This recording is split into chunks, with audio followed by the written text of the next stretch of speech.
सभी को राम राम सा। मारो वो दिन डोकत आसी, म्हारा सतगुरु माया मिलासी। म्हारो वो दिन डोकत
उपलक्ष्य में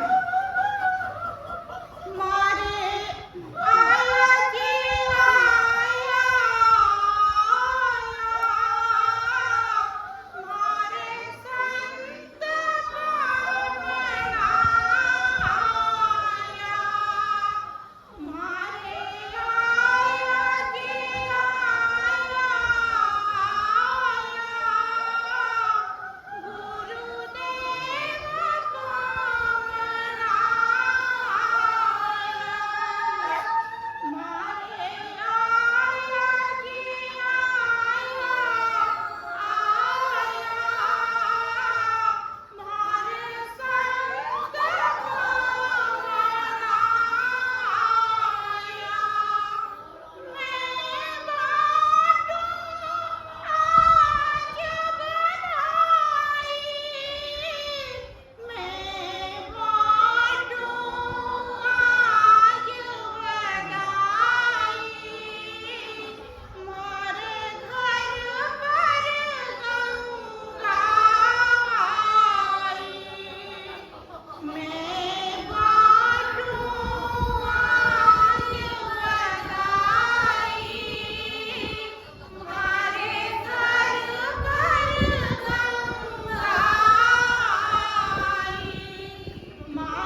राम राम महाराज, सभी को राम राम सा, प्रणाम सा।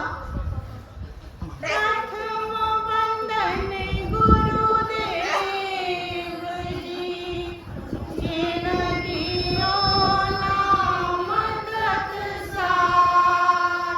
द्वितीय वंदन राम जी, जिन वेद्य धर्म विकार। तृतीय वंदन सब संत जन, आनंद कोटि जन सार। जाकी पद रज कर सता, हंस उतरे जवे पार। शरणो सतगुरु दयाल को, मुख हृदय हरि नाम।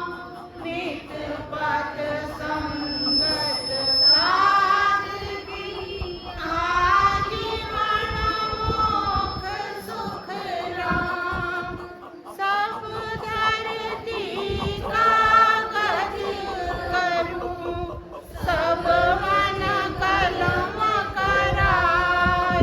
सात समंदर सही करूं, सतगुरु गुण लिखो न जाय।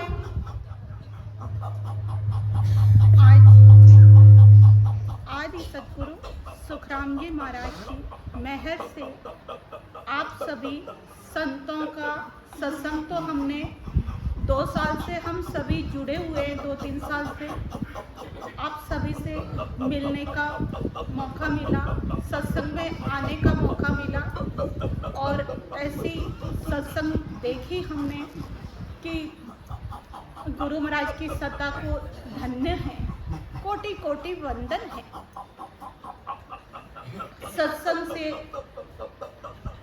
सत्संग का जो प्रभाव होता है उससे अंतःकरण निर्मल होता है। जैसा कि हमने देखा कितना निर्मल अंतःकरण हो गया, सभी के आंखों में आंसू और विरह व्याकुलता के साथ कैसे सिमरन में लगे हैं। आसपास का वातावरण जहाँ जैसा वाइब्रेशन जाएगा वहाँ वैसा ही होगा। तो ये सत्संग का जो हो रहा है, हम भाग्यशाली हैं कि ये हमारा जो जोधपुर साइड का एरिया है वहाँ ऐसी भारी सत्संग हो रही है। सत्संग क्या है? सत्य का संग करना, यानी सत्य का साथ करना। कैसे? एक सत्संग तो होती है आंतरिक सत्संग। कैसी? कि आज हम जैसे सिमरन में बैठे हैं, मन हिलाए नहीं हिलता, इंद्रियां वासना की तरफ नहीं जाती, चित्त में चंचलता नहीं है। ऐसी सत्संग, अंतःकरण के सत्संग, जिससे दिखने में ये तन प्रारब्ध के कारण से ये मनुष्य तन तो जब तक प्रारब्ध रहेंगे तब तक ये तन तो रहेगा।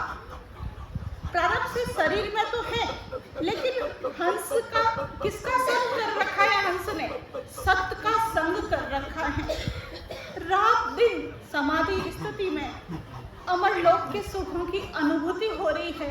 ऐसी अद्भुत, हम कहने में नहीं बता सकते, वैसी होती है ये आंतरिक सत्संग। उसे कहीं भी ले जाओ, सत्संगी को कहीं भी ले जाओ, जो हंस है उसे कहीं भी ले जाओ, उसके लिए शमशान और पवित्र भूमि दोनों समान है, एक समान है। उसके ऊपर बाहरी वातावरण का कोई प्रभाव नहीं है। ऐसे बिरले संत जगत में सभी के सामने आने के लिए एक ही उद्देश्य होता है। क्यों आते हैं वो सबके सामने? वो तो ऐसे हैं कि परमात्मा से रात दिन रच मच है, उस सत्ता की अनुभूति कर रहे हैं, अमर लोक के सुखों को ले रहे हैं। प्रारब्ध से वो शरीर पे दिखते हैं, संसार में दिखते हैं। वो क्यों आते हैं? जगत के सामने क्यों आते हैं? कि इस जीवों को काल के मुख से निकाले। जो जीव काल के मुख में पड़े हैं, उन जीवों को निकाले, उनका भी उद्धार हो, कल्याण दया आती है, संतों को जीवों पर दया आती है। इसीलिए एक दृष्टांत बताती हूँ मैं आपको कि दरियाव जी महाराज हैं, वो एक पहले क्या था, पैदल जाना पड़ता था, कहीं भी जाना है तो पैदल जाना है। पैदल जा रहे थे, एक खेत में से निकल गए थे, किसान कृषक खेती कर रहे थे, तो उसमें वो जल्दी जल्दी कर रहे थे कि भाई समाज जल्दी जल्दी अनाज अंदर ले ले, बारिश का मौसम है, कहीं बारिश नहीं आ जाए। और इधर दरियाव जी महाराज भी जल्दी जल्दी चल रहे थे। तो बोले कि आप संत हो, आप इतना जल्दी जल्दी क्यों चल रहे हो? हम लोगों को तो चिंता है कि अनाज लेना है, बारिश आ जाए, क्या समय पे काम करना पड़ेगा, खेती का कार्य। तो दरियाव जी महाराज ने क्या फरमाया कि मैं इसलिए जा रहा हूँ, मुझे जीवों को निकालना है, जो काल के मुख में लाखों जीव जा रहे हैं, उन जीवों के ज्ञान बताने के लिए मैं जल्दी जल्दी जा रहा हूँ, देरी नहीं हो जाए। तो संत ऐसे विरले होते हैं, जीवों को जगाने के लिए, जीवों को ज्ञान देने के लिए वो जगत में दिखते हैं। तो ये होता है संतों के। सब दिन एक समान होते हैं, कोई विशेष सदा दिवाली संत के आंखों बहुत आनंद की स्थिति में वो रहते हैं। ये तो कहा गया आंतरिक सत्संग, जिसमें आनंद ही आनंद, उस आनंद की अनुभूति रात दिन करते हैं। ये तो हो गया आंतरिक सत्संग, जिसमें रच मच रहते हैं वो परमात्मा में। एक हो गया बाहरी सत्संग। बाहरी सत्संग जो हम कानों से सुनते हैं, कानों से संतों के वायक वचन सुनते हैं, ये बाहरी सत्संग है। इसमें हमें कई विलक्षण बातें सुनने को मिलती हैं, जो सहज में बता दी जाती हैं, जिससे हमारी दिन दूनी और रात चौगुनी प्रीति परमात्मा से बढ़े। इसके लिए जीव को सत्संग में क्यों जाना? इसके लिए जाना कि उसका परमात्मा के प्रति प्रेम दिन दूना और रात चौगुना बढ़े। जैसे नित्य पथ संगत करने का जो प्रभाव होता है, हम अभी देखा है, हम सभी ने कैसी प्रीति आ रही थी सभी को।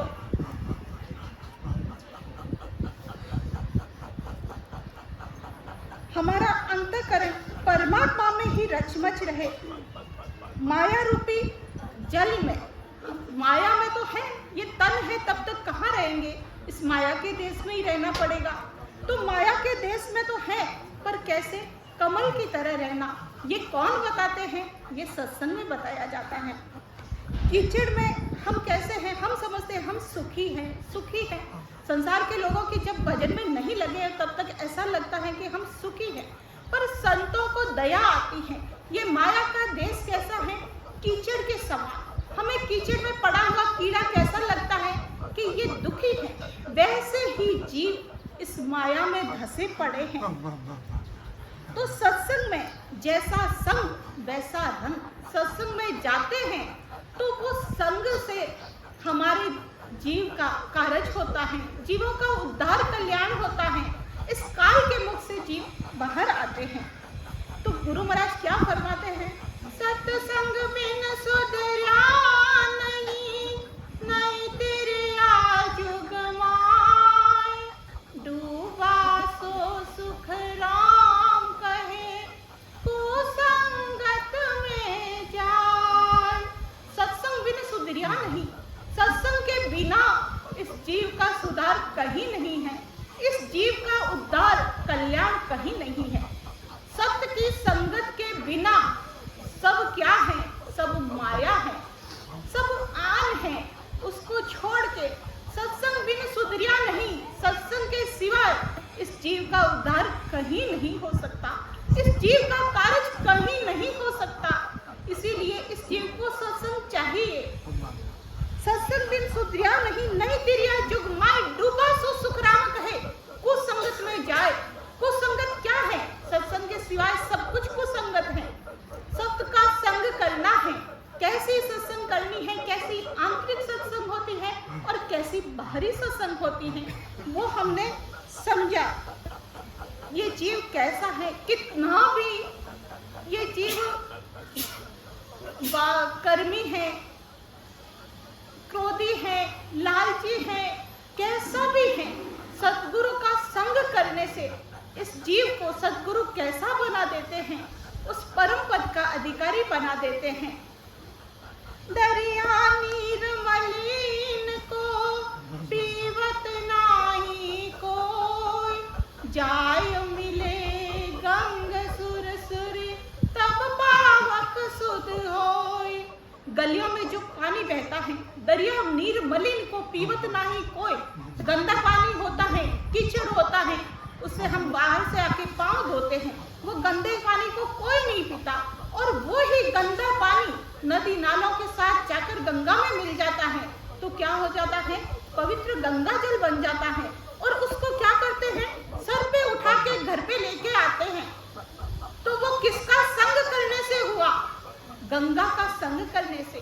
तो संतों का संग करने से ही इस जीव का उद्धार है, इस जीव का कल्याण होगा। तो क्या कहते हैं संत, संत समागम होई जहाँ पर जाए, हियावाए उपजत ज्ञान परम पद पाइए। संत समागम होई जहाँ पर जाए, हियावाए उपजत ज्ञान परम पद पाइए। जीव को सत्संग क्यों करना, सद्गुरु का शरणा क्यों लेना, क्योंकि आदि से ही ये जीव कहाँ था हम सभी देखते हैं।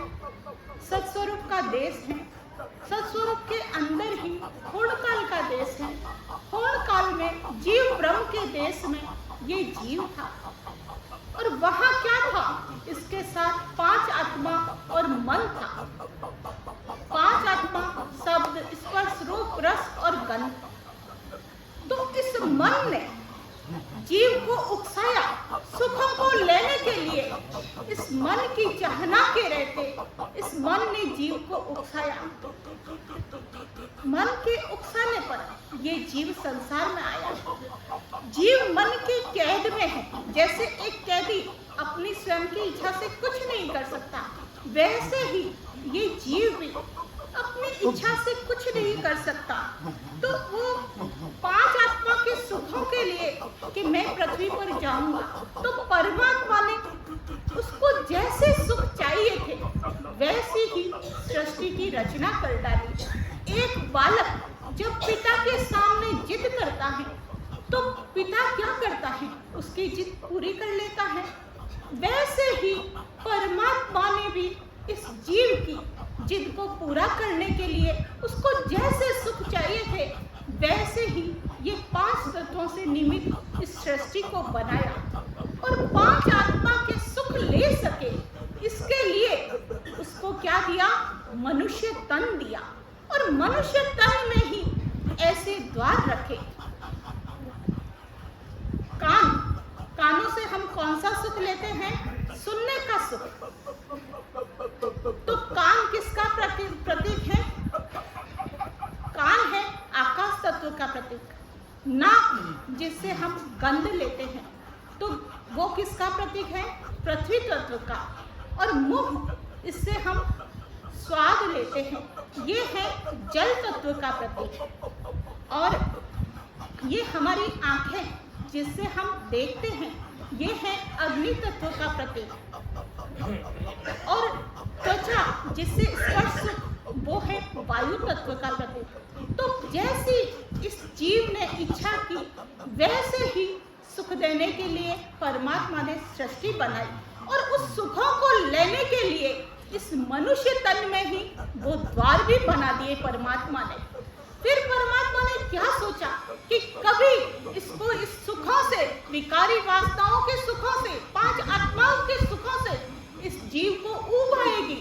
जब वो त्राहिमाम करेगा तो उसको परमात्मा के देश आने के लिए उस परमात्मा ने यहाँ 10वां द्वार बंद बना दिया। पर ये 10वां द्वार कैसे रखा? बंद रखा। इस 10वें द्वार को खोलकर जीव उस परम पद का अधिकारी बन सकता है, उस परमात्मा के देश में जा सकता है। तो ये परमात्मा के देश में जाने के लिए उसको भेद चाहिए। कैसे जाए? कैसा भेद है? किस रास्ते से चलना होगा? तो वो भेद हमें कहाँ मिलता है?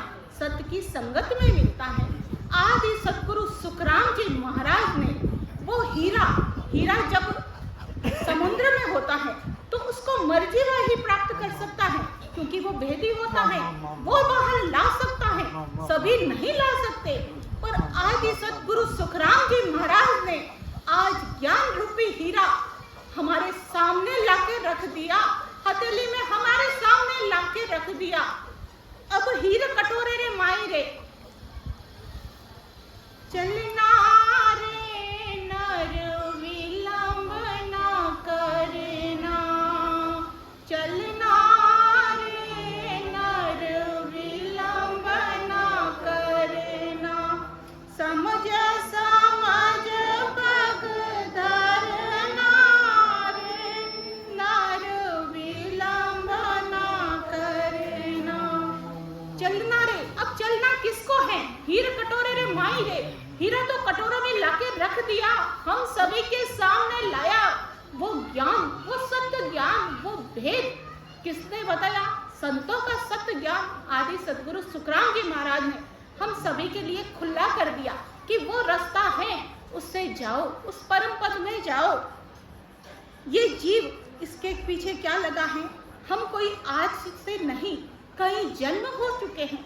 हम समझते हैं ये पहला जन्म है, नहीं, इससे पहले भी हमारे कई जन्म हो चुके हैं। कितने दुख इस जीव ने झेले हैं, कितनी तकलीफें सही हैं, इस जीव को पता ही नहीं है। कितने कर्म इस जीव के पीछे लगे हैं, आवागमन का चक्र इस जीव के पीछे लगा है। किसके लिए चलते? कर्मों के चलते। कर्मों से ही ये जीव दुख भोग रहा है। कर्म जीव जो करत है, हर भक्ति नहीं होय, ते नहजे पल भावसी जमलोक में जाए। कर्म तो जीव कर रहा है और हर भक्ति उससे होती नहीं है, तो वो क्या होगा? दुख पाएगा। काल कहो, कर्म कहो, ये मन कहो, इसके वशीभूत होकर जीव दुख और महादुखों में पड़ा है। दुख कौन से हैं? आदि, व्याधि और उपाधि। ये तो छोटे मोटे दुख है संसार के, हम 100 साल की उम्र में भोग लेंगे, ये तो प्रारब्ध है। पर हम नहीं जानते, अगर जीव भक्ति किए बिना इस संसार से चला गया तो वो महादुख भोगेगा।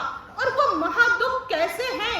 43,20,000 साल तक 84 लाख योनि में अगति का दुख, जन्म मरण का दुख, गर्भवास का दुख, काल का दुख कितना भारी है जो इस जीव के पीछे लगा है। और ये जीव 84 लाख योनि में दुखी होकर परमात्मा से क्या प्रार्थना करता है?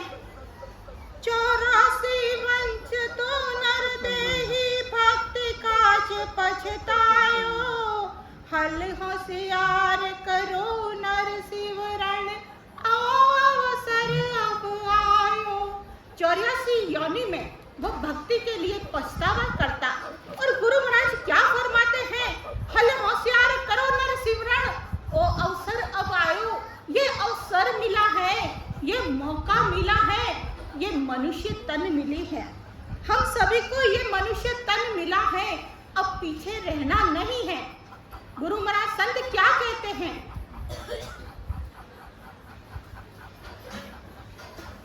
लेवानो होवे सोई जो मारा भाईला, अबे आई तो सिमरन रे है वेला रे संतों भाई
भी हम नहीं समझते समय कैसे जा रहा है। श्याम जटा फिर श्वेत भई, श्याम से श्वेत हो रही है, फिर भी हम नहीं समझ रहे हैं हम कहाँ लगे हैं, हमारा जीवन कितना है, हम कहाँ से आए हैं, हमें कहाँ जाना है, इसकी खोजना हम नहीं करते।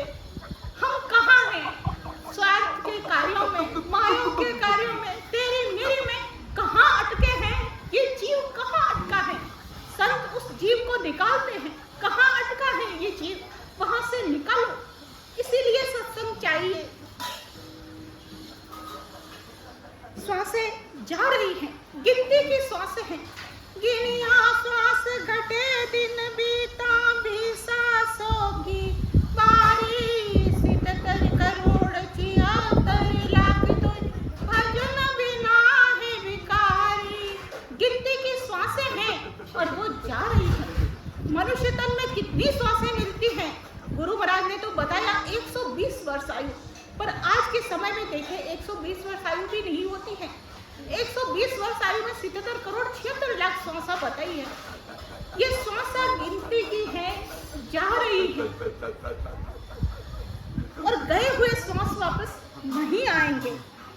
इसीलिए संत क्या कहते हैं, नाम ले ले, नाम ले ले, नाम से तरेगा मीनाख जमारो हीरा, तेरे नाम मिलेगो। मीनाख जमारो हीरा, तेरे नाम मिलेगो। नाम ले ले, नाम ले ले, नाम से तरेगा। तरना कैसे होगा?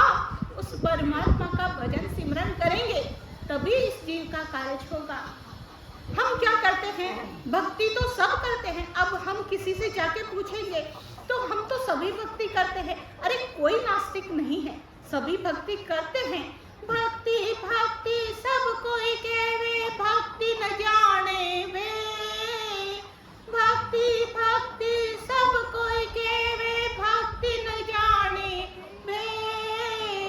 पूर्ण भक्ति जब मिले, कृपा करे गुरुदेव। भज लो राम राम, ओ प्राणी भज लो राम राम। भक्ति भक्ति सब कोई कहे, भक्ति न जाने भेद। भक्ति भक्ति तो हम सभी कहते हैं, पर भक्ति का भेद क्या है वो नहीं जानते।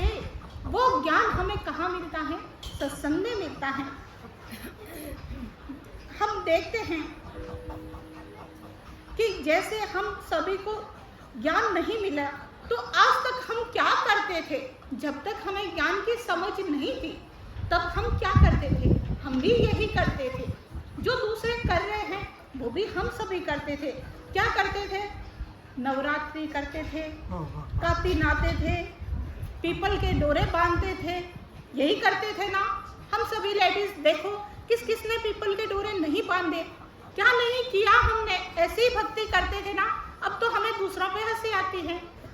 नवदाई नौरताने 10वें नाई काती, राम नाम की सर नहीं ली दी, फिर रे गलियारे माय नाटी। पीपल रे डोरा बांधती फिरे, थारे घट में विराजे भगवान, बाहर कहीं ढूंढती फिरे। नवदाई नौरताने 10वें नाई काती, नवदाई नौरताने 10वें नाई काती, राम नाम की सर नहीं ली दी, फिर रे गलियारे माय नाटी। पीपल रे डोरा बांधती फिरी। इतना समय तो ऐसे ही व्यर्थ चला गया है। अब हम समझे हैं, अब ये अनमोल ज्ञान हमें मिला है, संतों का सत्य ज्ञान हमें मिला है। अभी तक नहीं मिला था, तब तक जीव कैसा था? अज्ञान में था। वो क्या करता था? बाहर ढूंढता है। परमात्मा कहाँ ढूंढते बाहर ढूंढते हैं। पर संत क्या कहते हैं? सब कुछ इस घट में है, इस मनुष्य तन में ही वो परमात्मा है, सब कुछ इसी में है। क्या ढूंढ रहा वन वन, क्या ढूंढ रहा वन वन, घट घट में समाया रे।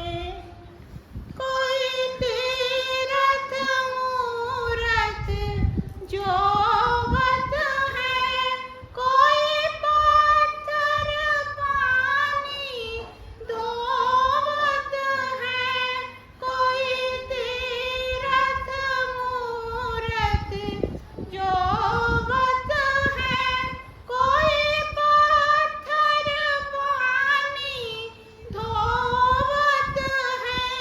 नित पास तेरे तू क्यों दूर फिरे, बिरथा फरमाया है।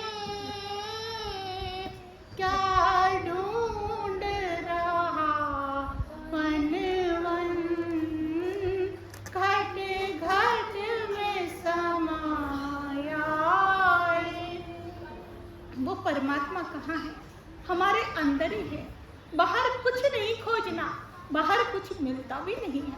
कर्म कांडों से क्या मिलता है? फल मिलता है।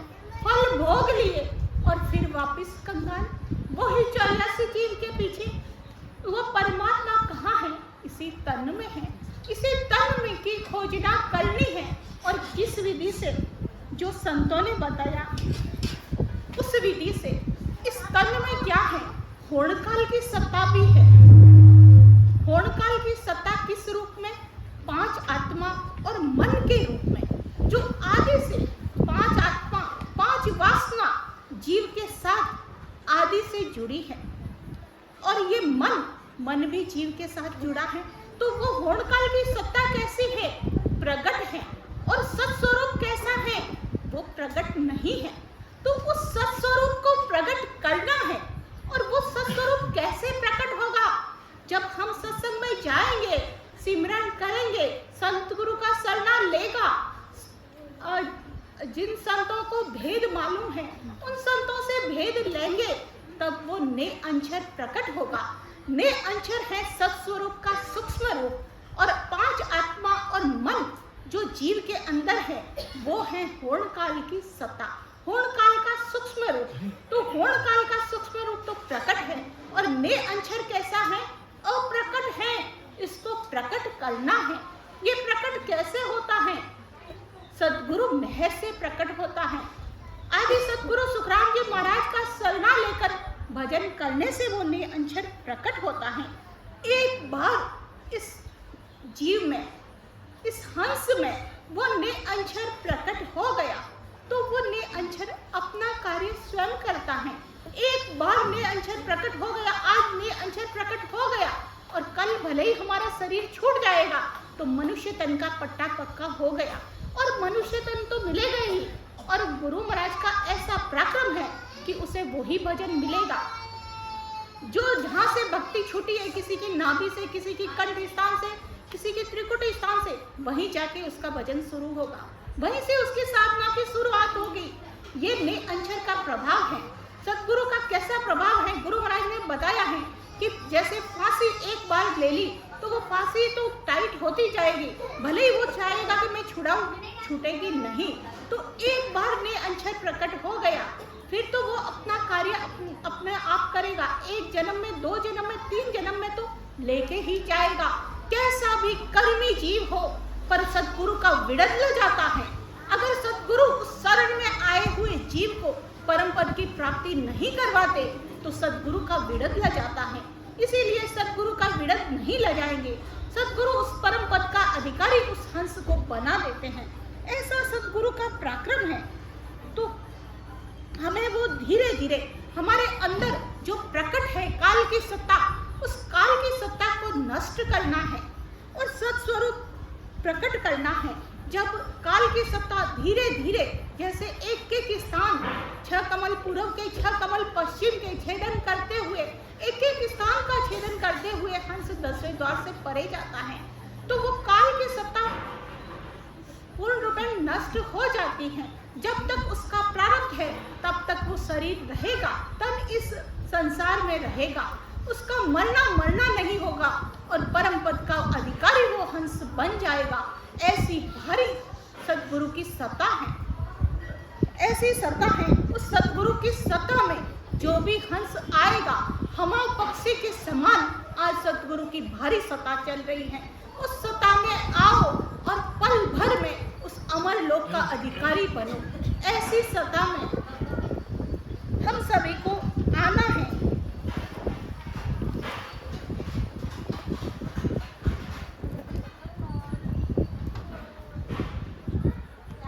समय हो गया सर? तो ऐसी भारी आदि सदगुरु सुखराम जी महाराज की सत्ता चल रही है। आज कलयुग का समय है। कलयुग कहते हैं, कलयुग का संतों के लिए सबसे अच्छा समय कलयुग होता है।